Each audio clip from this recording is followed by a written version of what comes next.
semuanya, selamat pagi. Yang terhormat Ibu Herlinawati SPD dan teman-temanku sekalian.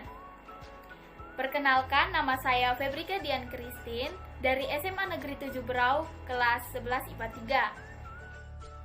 3. Di video ini saya akan menjelaskan tentang dampak-dampak dari minyak bumi dan cara menanggulanginya. Sebelum itu, kita perlu mengetahui terlebih dahulu apa sih yang dimaksud dengan minyak bumi itu.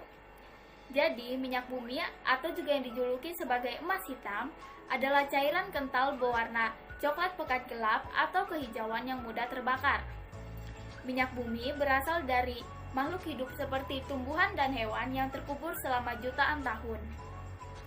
Minyak bumi berada di lapisan atas dari beberapa area kerak bumi. Minyak bumi terdiri dari campuran kompleks dari beberapa hidrokarbon, tetapi bervariasi dalam penampilannya, komposisinya, dan kemurniannya. Komposisi minyak bumi.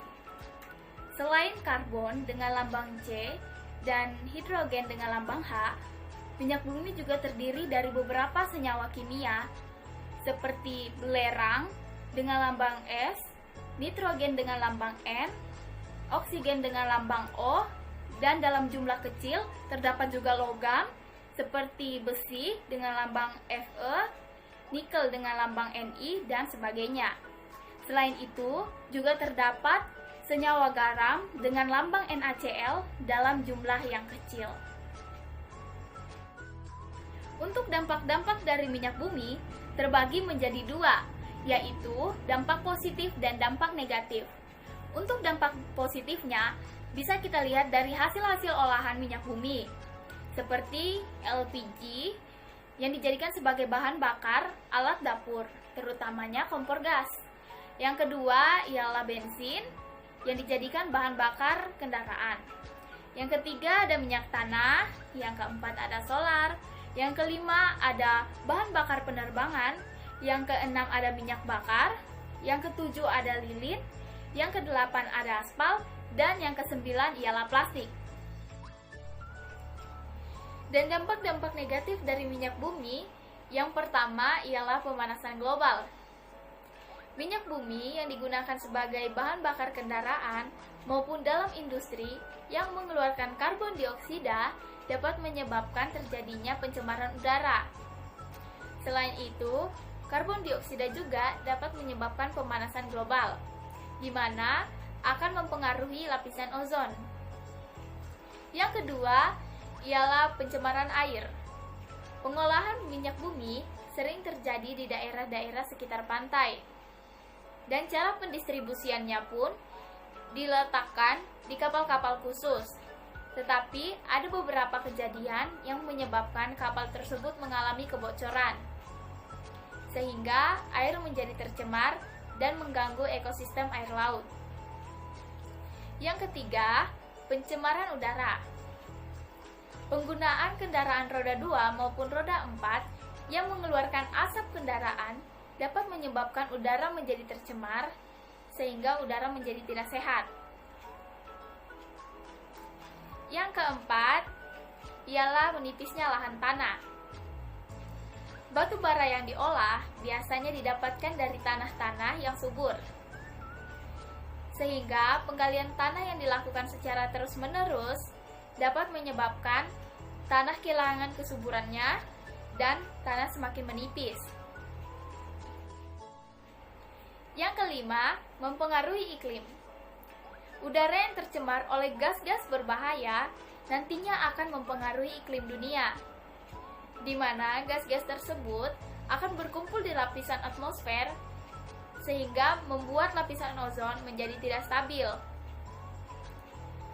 Sehingga hal tersebut dapat menyebabkan terjadinya perubahan iklim, seperti musim hujan yang sangat lama ataupun musim panas yang sangat ekstrim.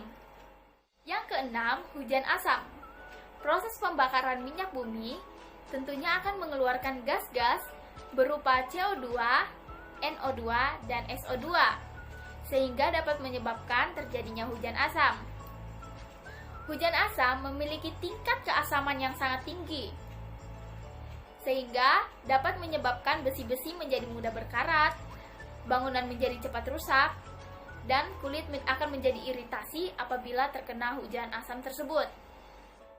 Yang ketujuh, mengganggu kesehatan.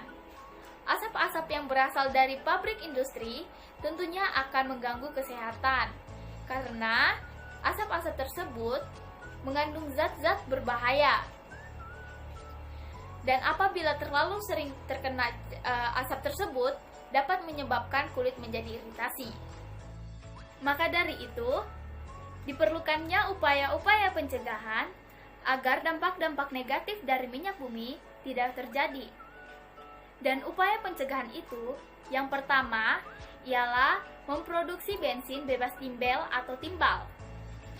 Untuk mengatasinya, para ilmuwan sedang bereksperimen untuk mencari pengganti dari timbal tetraetil. Yang kedua, ialah memproduksi bioetanol. Memproduksi bioetanol dimaksudkan untuk mengganti bahan bakar kendaraan agar menjadi lebih ramah lingkungan. Karena jika bioetanol dibakar akan mengeluarkan karbon dioksida yang bersih dan ramah lingkungan. Yang ketiga, memproduksi biodiesel. Sumber utama dari biodiesel ialah tumbuh-tumbuhan yang direaksikan dengan metanol, sehingga terjadilah minyak yang bernama metal ester atau biodiesel. Yang keempat dan yang terakhir ialah memproduksi mobil listrik. Mobil ini tentunya sangat ramah lingkungan karena bahan bakarnya bukan dari bensin, solar, dan sebagainya, tetapi dari listrik. Sekian penjelasan dampak-dampak dari minyak bumi dan cara penanggulangannya dari saya. Jika ada kata-kata yang kurang berkenan di hati, mohon dimaafkan. Selamat pagi dan terima kasih.